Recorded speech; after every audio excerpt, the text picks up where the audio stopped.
చంద్రగిరిలో జరిగిన ఘోర రోడ్డు ప్రమాదంలో నెల్లూరు జిల్లా వాసులు నలుగురు మృతి చెందగా 2 గాయపడ్డారు. చంద్రగిరి మండలం ఎం కొంగరవారిపల్లె వద్ద ఈ ప్రమాదం చోటు చేసుకుంది.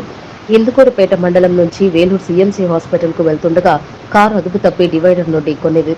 ప్రమాదంలో ఇందుకూరుపేట మండలం నర్సాపురానికి చెందిన శేషయ్య, పద్మమ్మ, జయంతి, గంగంపట్నంకు చెందిన కారు డ్రైవర్ షేక్ షంషీర్ అక్కడికక్కడే మృతి చెందారు. శ్రీనివాసులు, నీరజ అనే ఇద్దరికి తీవ్ర గాయాలవడంతో క్షతగాతులను చికిత్స నిమిత్తం 108 ద్వారా హాస్పిటల్ కు తరలించారు.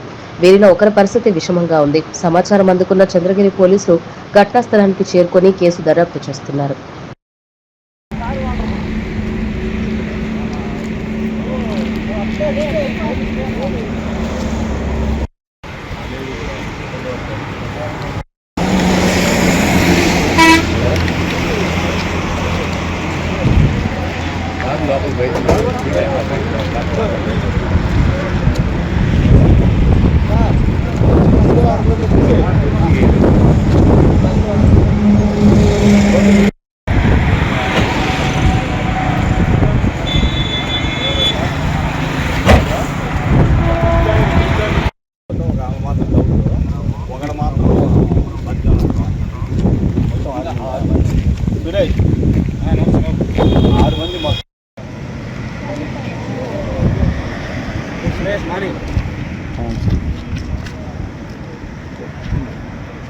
చెక్ బుక్ పైన